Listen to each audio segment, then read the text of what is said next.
Hello everyone and welcome back to our channel.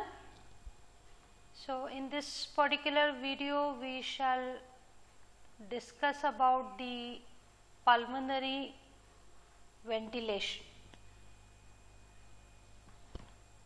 Okay. So as a part of respiratory system we are going to discuss the pulmonary ventilation. Now before going into the process of pulmonary ventilation, that is the breathing, which is actually a part of respiration. Okay, so let us consider what is respiration. Okay, so respiration, it's the process of gas exchange which takes place in the body. Okay, so this particular process of respiration, it involves three processes. That is the pulmonary ventilation, external respiration, which is also known as pulmonary respiration, and the third process is the internal respiration or the tissue respiration. Okay, so respiration basically is the process which involves the exchange of the gases, right, throughout the body. Now these exchange of gases, it may take place at two places.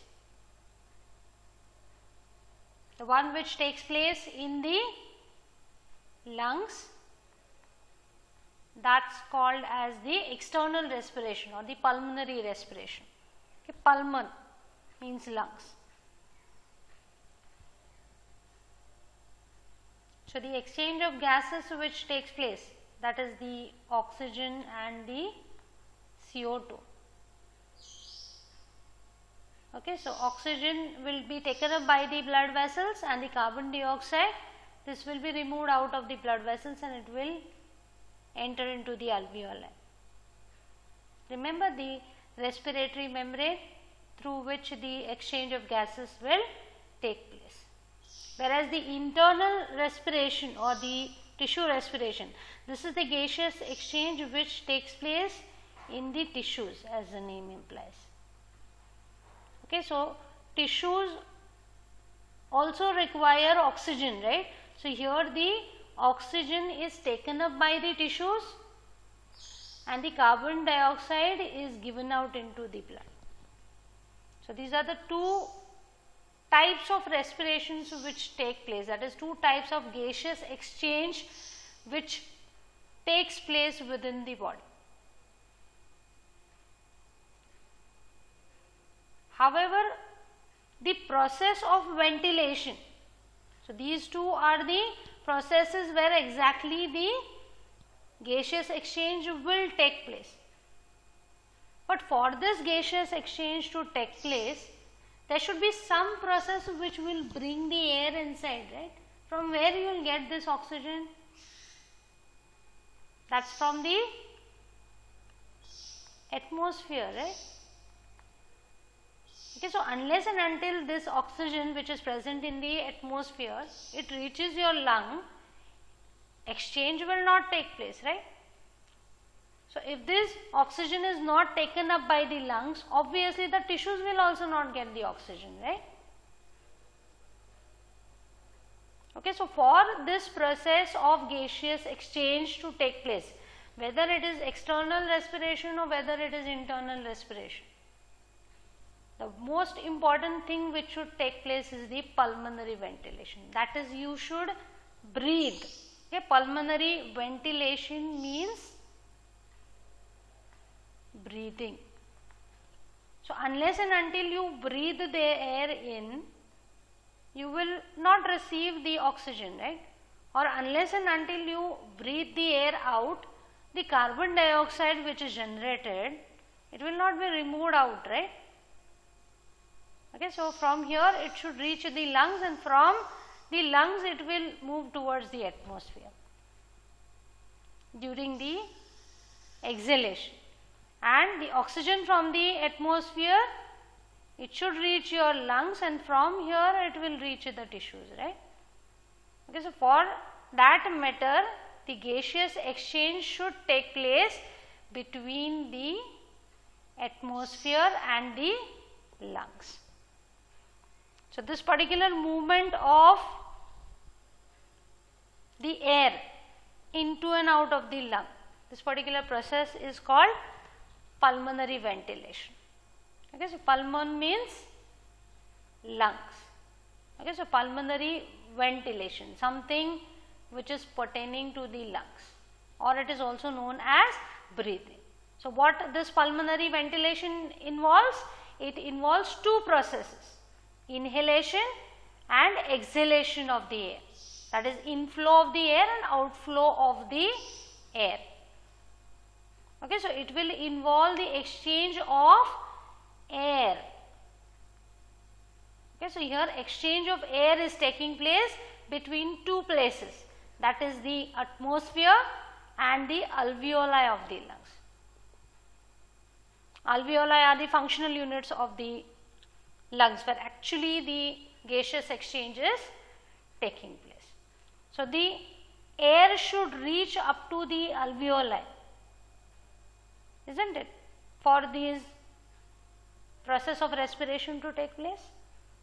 So, this is made possible by this particular process of pulmonary ventilation.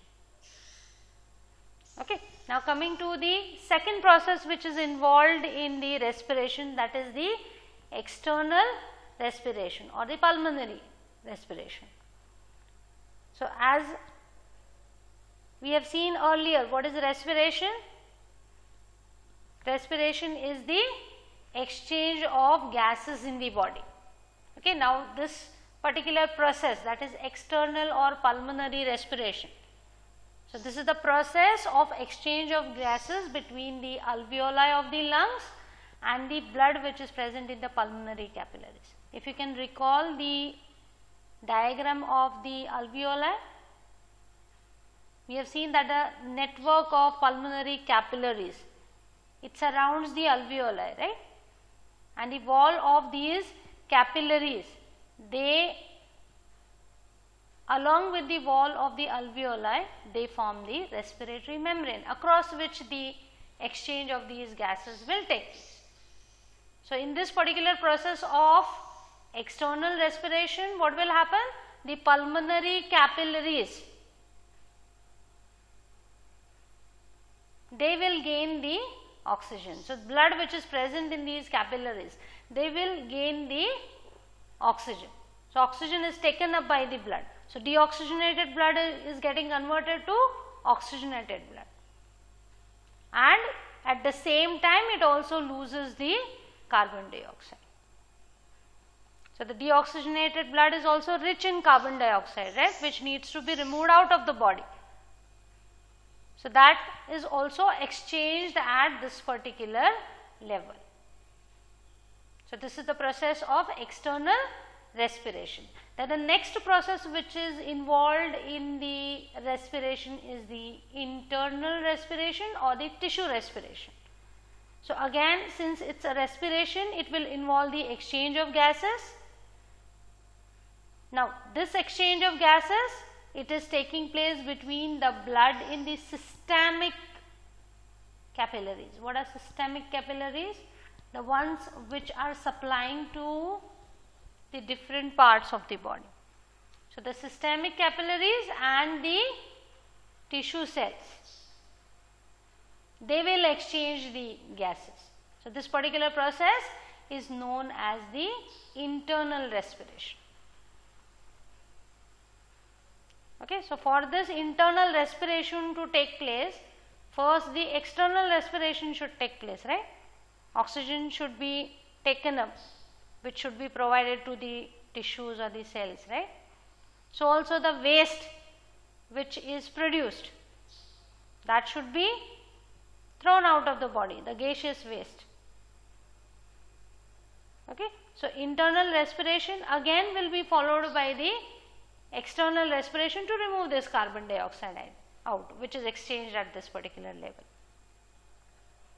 Okay. So, here the blood, it loses the oxygen. So, it is exactly opposite.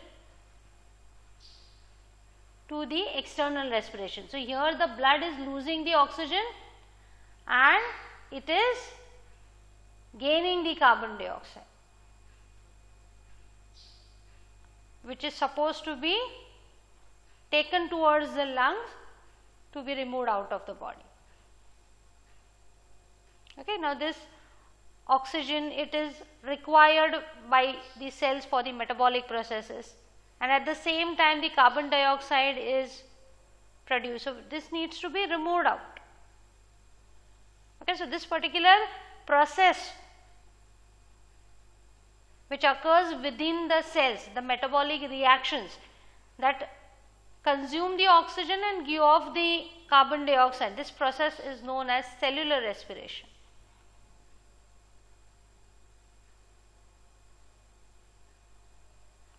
Okay, so these two processes, that is the external respiration and the internal respiration, these are the part of exchange of gases.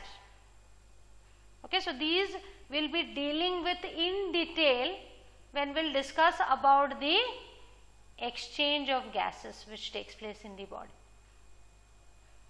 Okay, so in this particular video, we will focus on the pulmonary ventilation, which is one of the processes of the respiration. So, what is a pulmonary ventilation? It is the exchange of air between the alveoli of the lungs and the atmosphere. So, this flow of air, okay, when you breathe in, when you inhale, the air flows into your lungs, and when you exhale, the air will flow out of the body. Now, why it happens? What makes it possible for this air to move in specific direction? Why is it happening?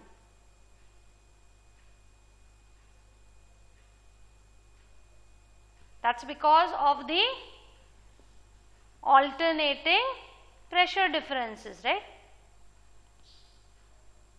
Why does the air move from one area to another area? Why does the wind flow? That is because of differences in the pressure, right? So, it will flow from an area of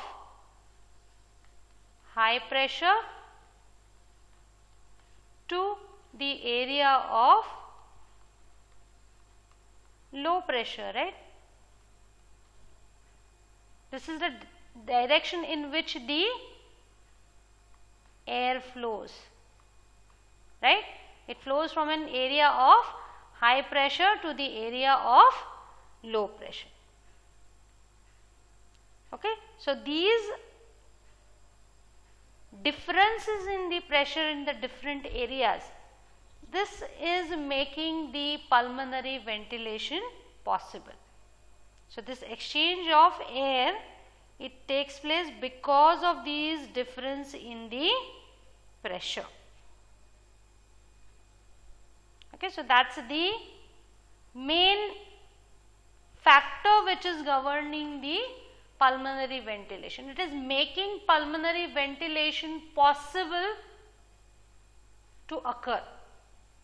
Now, these differences in pressures across these areas, it is created by contraction and relaxation of the respiratory muscles. So, certain muscles, skeletal muscles in our body, they act as the respiratory muscles, which make it possible for you to breathe in and out. Now, what type of muscles these will be? Respiratory muscles. Will it be the smooth muscles or skeletal muscles or cardiac muscles? These are the three types of muscles, right? Now, what do you think, which type of muscles will be acting as respiratory muscles and why? Obviously, the cardiac muscles are ruled out because these are present only in the heart, right. So, these are not concerned with your respiration. Okay, now there are two muscles, smooth muscles and the skeletal muscles. Which one will act as a respiratory muscles? Yes, it will be the skeletal muscles. Okay. Why do you think it is skeletal muscles? Can you hold your breath? Can you stop breathing? Is it possible or no? Yes, it is possible. You can control it, right? Actually, it is a continuous process which takes place because you need to receive the oxygen, right. So, it is a continuous process which takes place, but it is also under your control, right. It is a voluntary process. You can hold your breath or you can breathe rapidly as you wish. That is because the respiratory muscles, these are the skeletal muscles. Okay. So, this is the main factor which will determine the pulmonary ventilation, occurrence of the pulmonary ventilation, which can be controlled also at times. So, when you jump in a swimming pool, what do? You hold your breath, right, as you are entering into the water. So, that is possible because of these skeletal muscles. Now, apart from these differences in the pressures across the area, there are few more factors which can influence the pulmonary ventilation. That is especially the rate of airflow, with what speed the air is entering or moving out of the respiratory system, or the amount of effort which is needed for breathing, whether you can breathe easily or you need to take some efforts to breathe in. Do you need to take efforts as you breathe normally? No, you don't, right? You breathe normally. Okay, so these depend upon certain factors like the alveolar surface tension. Remember the surface tension, that is because the alveolar wall, the internal wall, that is a fluid which is secreted, right? What is that? That is the alveolar fluid which are secreted by the cells, right, alveolar cells.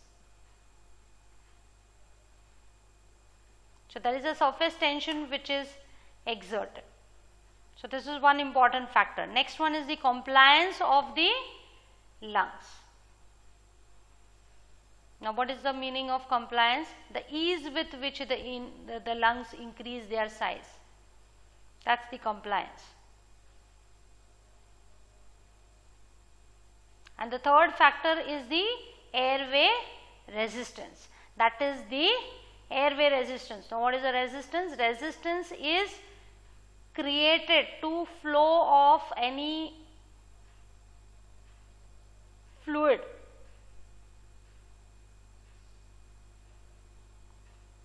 or the gas in this case. So, that will depend upon the diameter of the airways, right. So, smaller the diameter, greater will be the resistance. Similar kind of resistance you all must have come across in the CVS. Resistance vessels, okay, resistance to the flow of the blood. So, smaller the diameter of the blood vessel, greater will be the pressure which exerted by the blood which is flowing through, right. So, similar kind of resistance is also exerted by these airways, which depend upon their diameter. Okay, so coming to the pressure changes which occur during the ventilation. What are these pressure changes which cause the air to move in the specific direction? Okay. Now, when the air will move into the lungs, as you inhale, the air will move into the nasal cavity. From here it will go into the pharynx, then larynx, trachea, and from here it will enter into the bronchi, bronchioles, and so on. So, it will enter into the lungs, right. Now, when it occurs?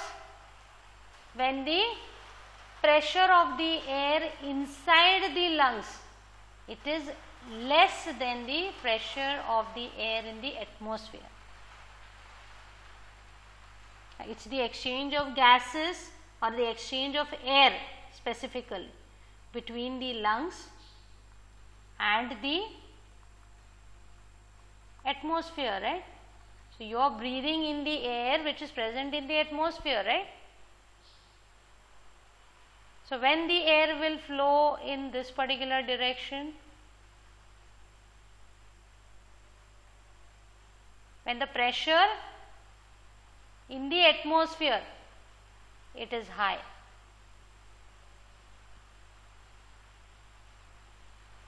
And here the pressure must be low, right, because we have seen that the air, it flows from the area of high pressure to the area of low pressure, right. So, during inhalation, the air will flow into the lungs from the atmosphere only when the pressure inside the lungs is lower than the pressure of the atmosphere, right. And when will the air move out of the lungs? That is during the exhalation. This is the process of inhalation. So, when will this process of exhalation take place? That is, the air will move from the lungs into the atmosphere.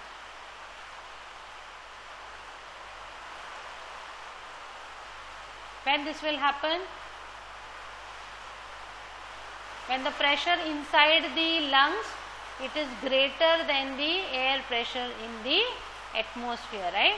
So, when the pressure over here is higher as compared to the pressure of the atmosphere, right,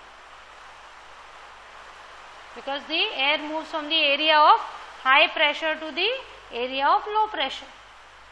So, the process of exhalation will take place. So, let us discuss the process of inhalation, that is breathing in. So, when you breathe the air in, that particular process is known as inhalation or inspiration. Okay. Now, as we have seen earlier, the ventilation, that is the exchange of air in between the atmosphere and the lungs, it takes place due to the changes in the pressure across this particular area, right. Now, will the atmospheric pressure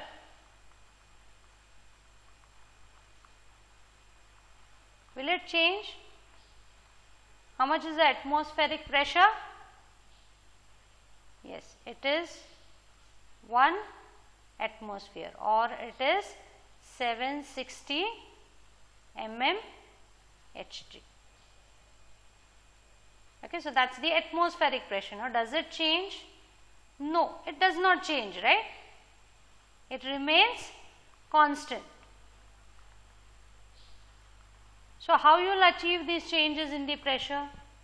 Now, without the changes in the pressure across the atmosphere and the lungs, the air will not flow in the specific direction, right? Now, atmospheric pressure, it remains constant.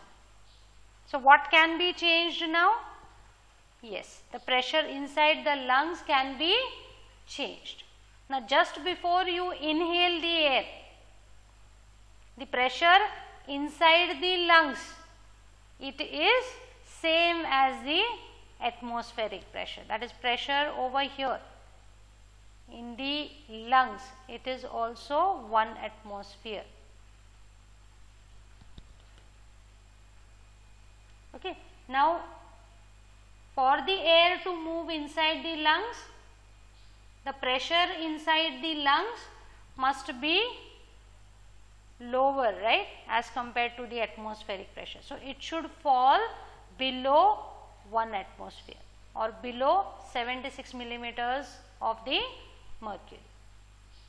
So how you can achieve this particular situation? That's by increasing the size of the lungs. Now how this will make possible to decrease the pressure below the atmospheric pressure? Now to understand this particular phenomenon, we can consider the Boyle's law, about which you all must be familiar about. That is, the pressure of a gas which is present in a closed container, it is inversely proportional to the volume of the container, right.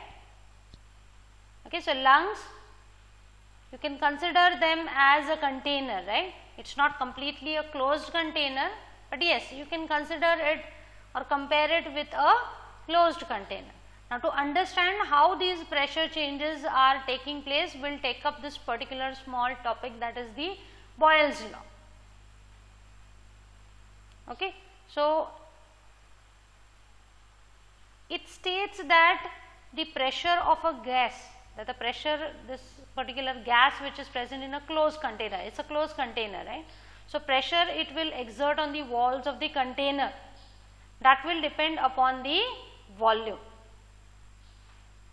So it is inversely proportional to the volume.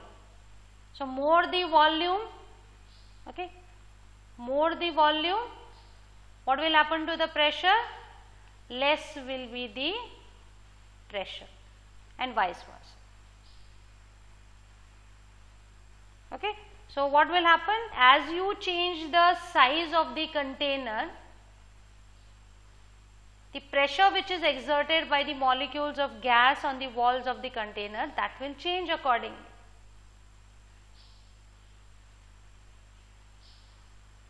So what will happen if you increase the size of the container?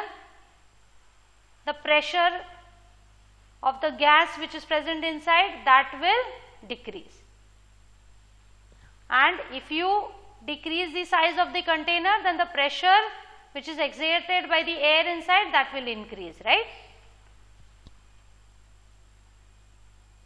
Okay. So this is the Boyle's law, which proposes the inverse relationship between the volume and the pressure. Now supposing if you have a gas cylinder which is fitted with a piston. So this piston makes it possible to change the volume of the container, and it is attached to a pressure gauge. So it will measure the pressure which is exerted by the gases which are present within this container, right. Now supposing if the volume of the container, it is 1 liter. So at this particular volume, if the pressure which is exerted by the gases which are present over here, it is 1 atmosphere. As you can see that at this particular volume, the pressure which is exerted, it is read as 1. So it is exerting 1 atmosphere, which is same as the atmospheric air. Now supposing if you move this piston to decrease the volume, supposing from 1 liter, if you decrease the volume to half the liter, what should happen to the pressure? It is inversely proportional, right.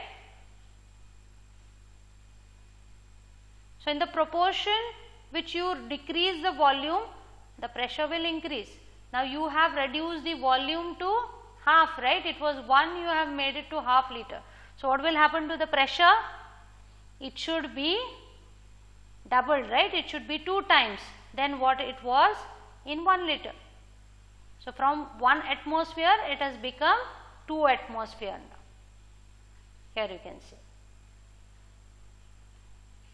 On the contrary, what should happen if you increase the volume?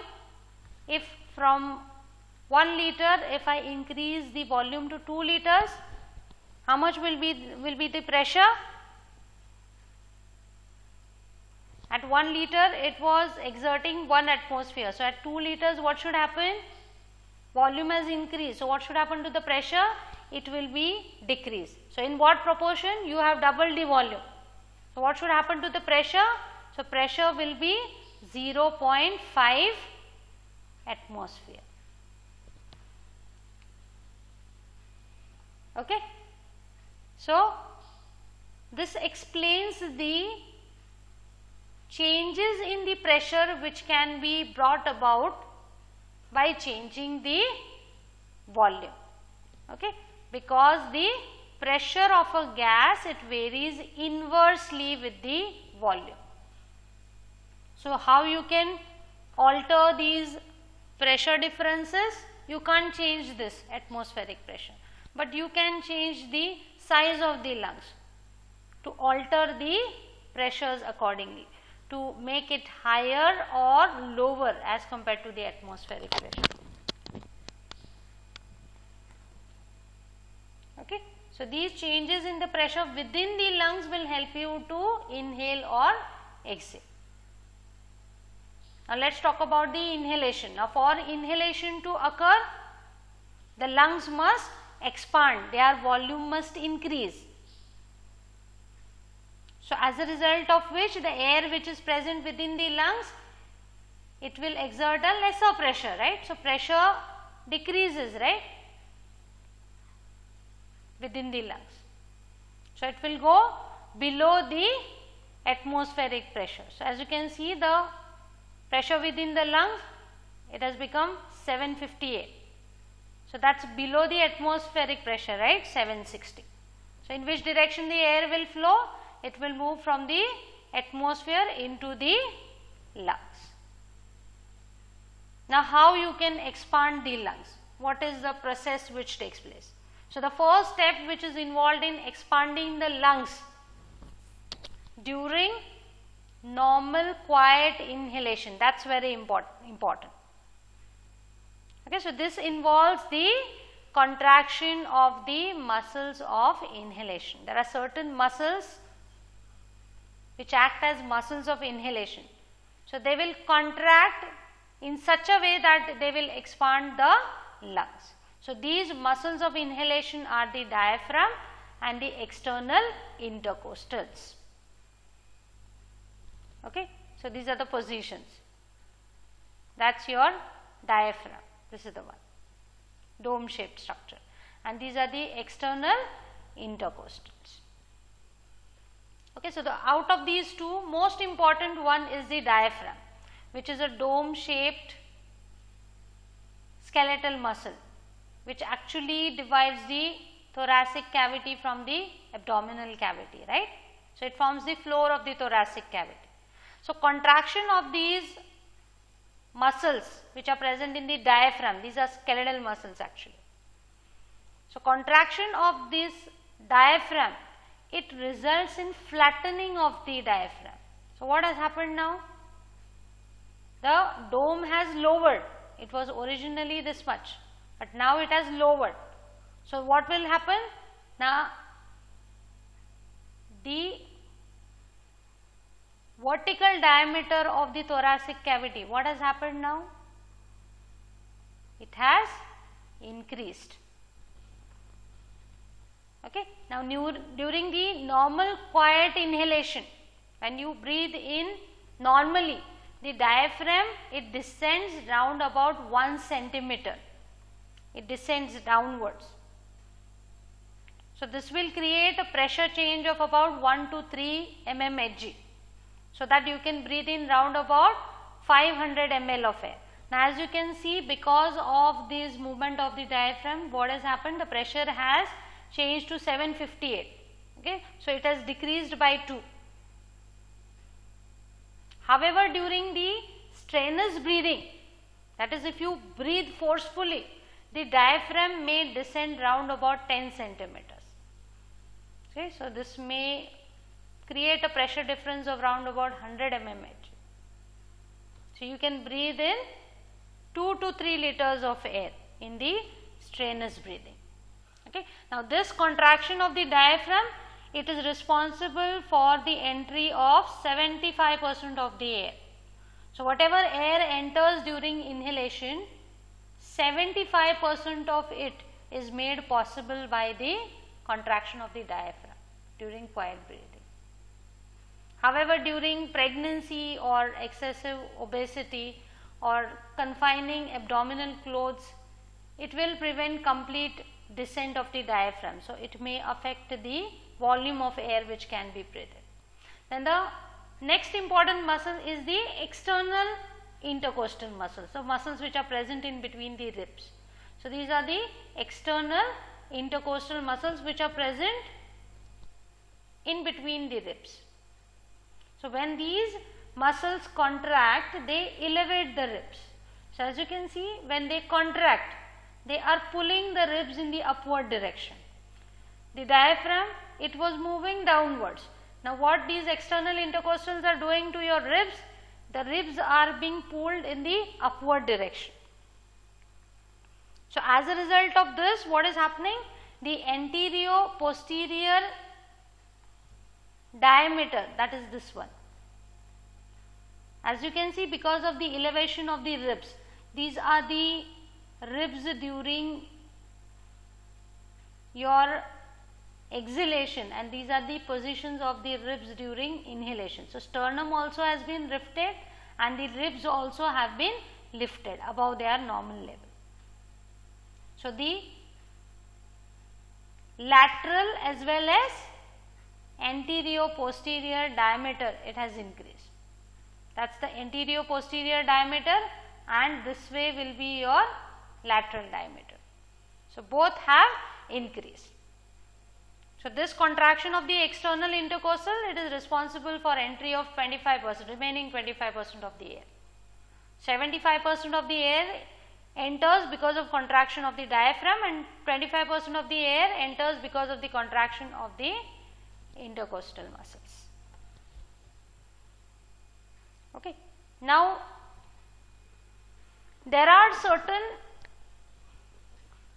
pressure changes which are taking place within the pleural cavity, which is actually responsible for pulling on the lungs. Obviously, the volume of the thoracic cavity has increased, it has expanded, but at the same time the pleural cavity, it also results in changes in the pressure in the pleural cavity. So the intrapleural pressure or the intrathoracic pressure, this is always subatmospheric. It is always lower than the atmospheric pressure. That is 760 is the atmospheric pressure.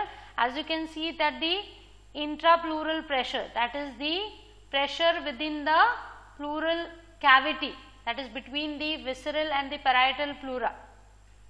So it is always below the atmospheric pressure. As you can see here, it is 756. In this case, it is 754. In whatever situation, it is below the atmospheric pressure. Now, just before the inhalation, it is round about 7 mmHg less than the atmospheric pressure. That is about 756 mmHg. So that is the intrapleural pressure.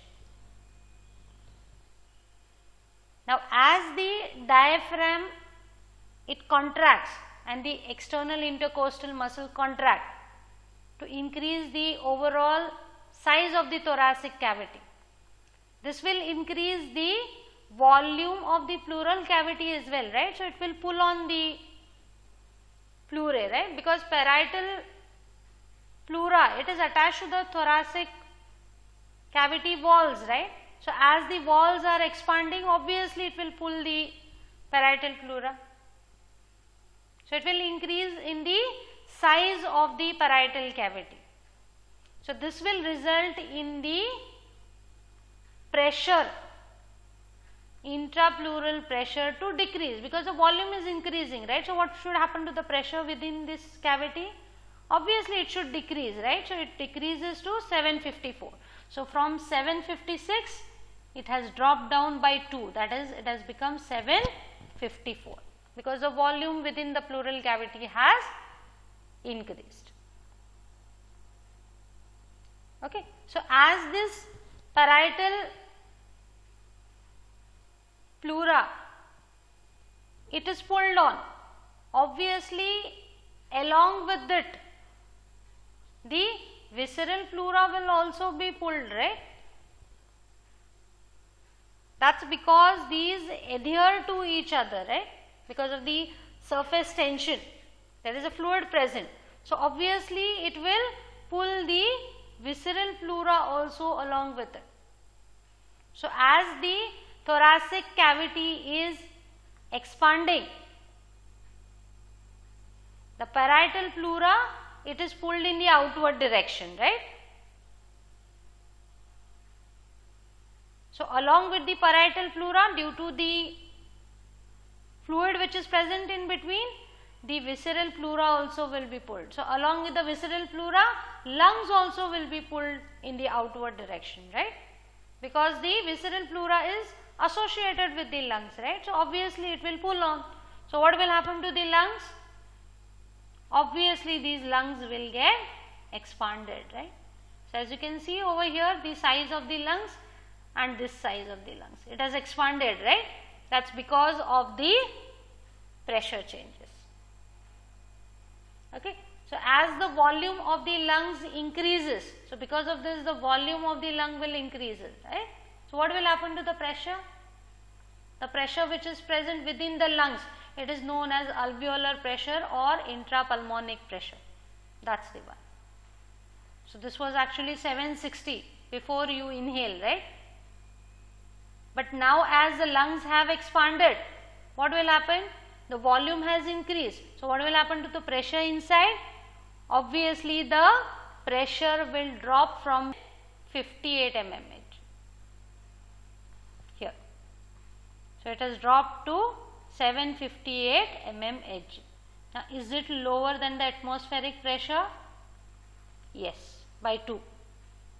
Correct? So now the pressure within the lungs is low as compared to the atmospheric pressure. So what will happen? So this pressure difference will allow the air to flow into the lungs, right, from the area of higher pressure to the area of lower pressure. So as a result of this, inhalation will take place. So this movement of air will continue till the differences in the pressure will exist across this area. So this occurs when the normal inhalation is carried out. Now during the deep and forceful inhalation, the accessory muscles of inspiration also contract, so that the size of the thoracic cavity, it is even expanded more than what happens during quiet inhalation. So these muscles are known as accessory muscles because they do not participate during normal inhalation. They will contract only during the exercise or the forced ventilation. Okay, so these accessory muscles of inhalation, these include sternocleidomastoid muscles, these are the ones. So this will pull the sternum, so it will elevate the sternum, so it will help in elevation of the sternum, excessive elevation of the sternum. Next muscle is the scalene muscle, which elevates the first two ribs, and one more muscle called as pectoralis minor muscles. This will elevate the third through fifth ribs. Okay. Now, whatever type of inhalation, whether it is a quiet inhalation or whether it is the strenuous inhalation, both the processes of the inhalation, this is called an active process. Okay, because whether it is a quiet inhalation or inhalation during the exercise of forced ventilation, it involves the contraction of the muscles. That is why it is called as an active process, because here the muscles of inhalation, these are contracting to increase the size of thoracic cavity. Okay, now coming to the process of exhalation, or this is known as breathing out or expiration.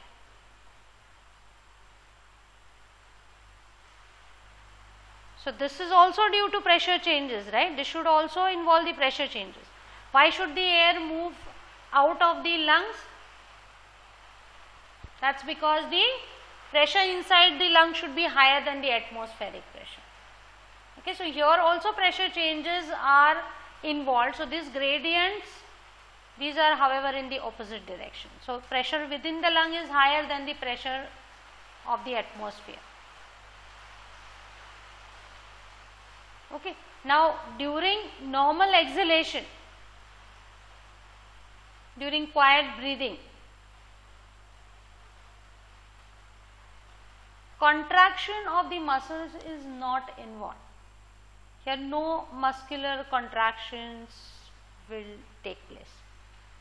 Now, as there are no muscular contractions, this is called as a passive process. Okay. Now, how this process of exhalation takes place when there is no contraction of muscles which is involved? That is because this process of exhalation, it is as a result of elastic recoil of the chest wall. You have expanded the thoracic cavity, right, by pulling on the ribs, sternum, and by contraction of the diaphragm. Now, the wall of the thoracic cavity has been stretched. So, what will happen? Will it remain like that? What will happen if you pull a rubber band? If you leave it, what happens? It will recoil back to its position, right, normal position. So, the same phenomenon is involved over here. So, there are two inwardly directed forces which are responsible for this elastic recoil. That is the recoil of the elastic fibers which are stretched during the inhalation. So, they will come back to their position. They will recoil back to their position.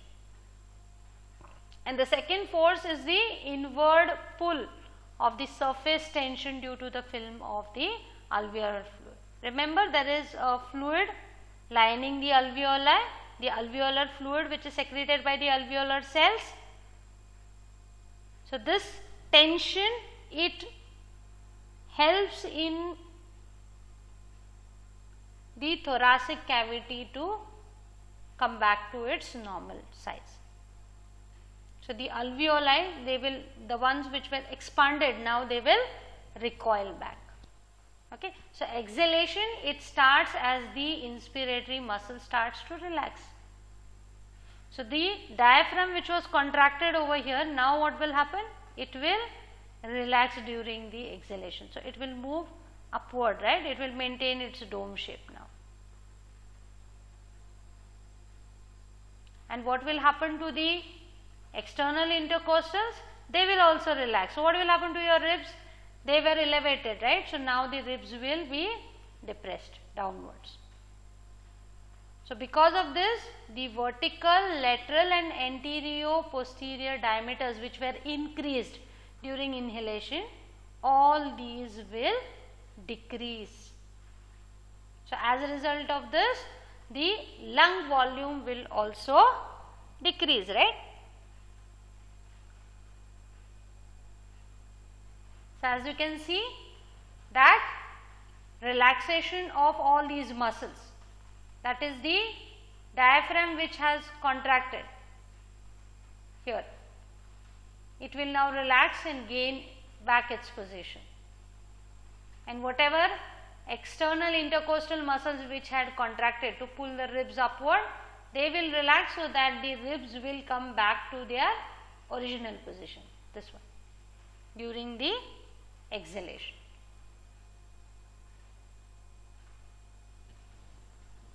Okay, so since no contraction of the muscles is involved, this particular process is a passive one.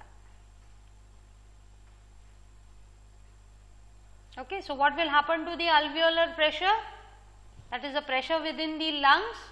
It was 758 during the inhalation. So, because of this, air will move it till both the pressures will become equal, that is 760. Now, because of this decrease in size of the thoracic cavity, what will happen now? The pressure within the lungs will increase above the atmospheric pressure, right? It is 760, but what is the pressure within the alveoli now? It is 762, that is above the atmospheric pressure. Now, because of this increase in the pressure within the lungs, the air will move in the outward direction. Even the intrapleural pressure, that is also increased, right? It was 754, now it has become 756. So, this will help in increasing the pressure within the lungs. Now, this process of exhalation, it becomes active only during the forceful breathing, say during the exercise. So, at the time of forceful breathing, the muscles of exhalation are involved. So, they will contract in such a way that they will compress the thoracic cavity more than what it happens normally. So, these muscles of exhalation, these are the abdominal muscles, the skeletal muscles which are present within the abdominal wall, okay, such as rectus abdominis, okay, transverse abdominis, internal oblique muscles, external oblique muscles, and the internal intercostals. So, internal intercostals is another set of muscles which are present in between the ribs. So, as they contract, now in which direction the ribs are moving? It is pulling the ribs in the downward direction. So, also the contraction of the abdominal muscles, it will move the inferior ribs which are present, it will move it downwards and compress the abdominal viscera. So, as a result of this, they will put pressure on the diaphragm superiorly, so that it will move in the upward direction. So, it will help in decreasing the pressure. So, intercostal muscles, the internal intercostal muscles, these are pulling the ribs downwards, and abdominal muscles, this is pushing the diaphragm in the upward direction. So, what will happen to the volume? Obviously, it will decrease, right, more than what happens normally. So, it will result in more forceful exhalation of the air. So, this is the summary of the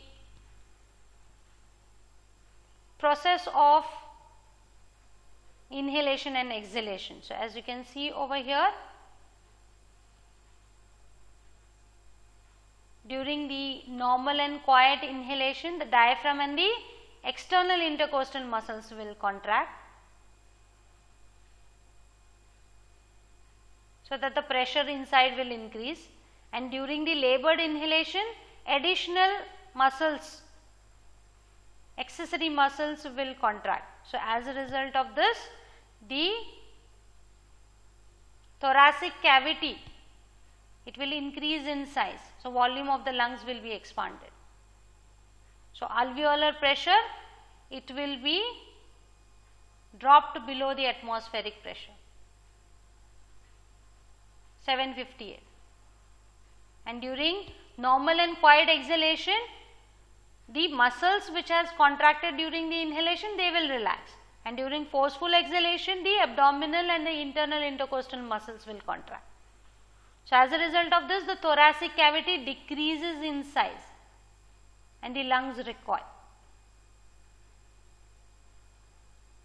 So, as a result of this, the pressure inside the lungs, it will be more than the atmospheric pressure. So, exhalation of the air will take place. Now, coming to the other factors which are affecting this pulmonary ventilation. Okay, so, pressure differences are the main factors, but apart from that there are three other factors, that is the surface tension of the alveolar fluid, compliance of the lungs and the airway resistance. Now, coming to the surface tension of the alveolar fluid, which is coating the luminal surface of the alveoli. So, this exerts a force known as surface tension, as we have considered earlier when we have discussed the lungs. So, this surface tension, why it occurs?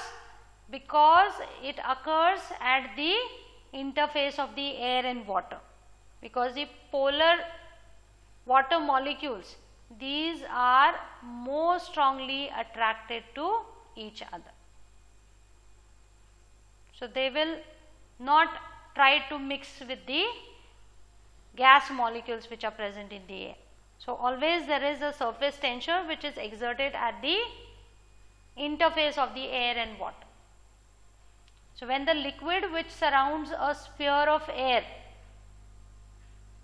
as in case of the alveolus it comprises of air, right. So, it consists of air which is filled over here, and the fluid is present over here lining the wall. So, you can imagine it as a soap bubble. It has air inside with the fluid on its surface, right. So, in which direction this surface tension will be produced? In the inward direction, right. So, force will be exerted. So, after some time what happens? The soap bubble, it bursts, right. So, it collapses.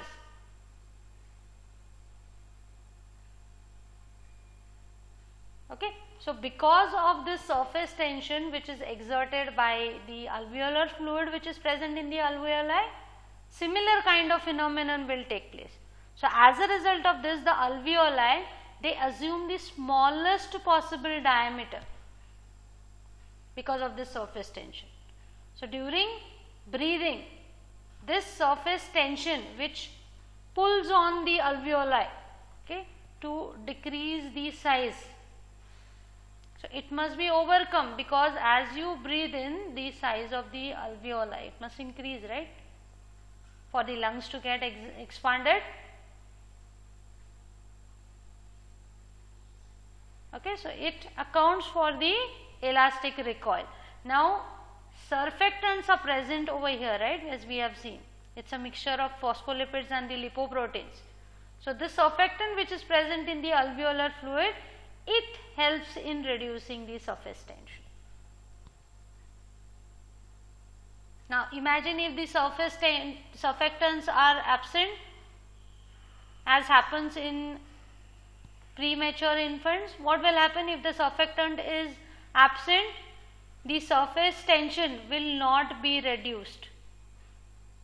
So, will it support the inhalation? Will the expansion take place normally? No, it will not. And many of the alveoli may even collapse at the end of exhalation because of the absence of the surfactants. So, surface tension will increase such greatly that it will result in alveoli to collapse. So, in such cases, greater efforts may be required to inflate these collapsed alveoli. Next factor is the compliance of the lungs. So, compliance is how much effort is required to stretch the lungs and the chest wall. So, when you can easily expand the lungs and the chest wall, they can said to be highly compliant in nature. If they resist the expansion, they are said to have low compliance. Say for example, a balloon with a thin wall, it is very easy to inflate such kind of balloon, right. So, they have high compliance. On the contrary, heavy and stiff balloons, it takes a lot of effort for inflation of such balloons, right. So, they have low compliance. So, here the compliance is related to two factors in case of lungs, elasticity and the surface tension. Okay. So, lungs, they have high compliance and expand easily because of the elastic fibers which are present in the lung tissues, which can be easily stretched, and the presence of the surfactants in the alveolar fluid, which helps in reduction of the surface tension. So, that makes it more compliant. Now, decrease in the compliance, it can be seen in situations like a scar in the lung tissue, as in case of tuberculosis, or if the tissues are filled with the fluid, that condition is known as pulmonary edema, or deficiency in the surfactants, or impede lung expansion in any way, say for example paralysis of the intercostal muscles. If they do not contract, what will happen? Expansion will not take place, right. So, usually this decrease in the compliance is seen in this situation, emphysema, wherein there may be difficulty in breathing. And the last factor is the airway resistance. Okay, just like there is a resistance to the flow of blood in the blood vessels. Similarly, there can be a resistance to airway in the air passages also. So, that will depend upon the diameter, right.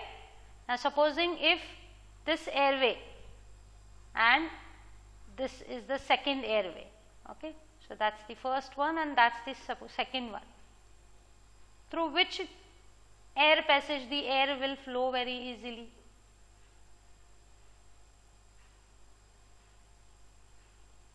One or two, which one will have more resistance to the airflow?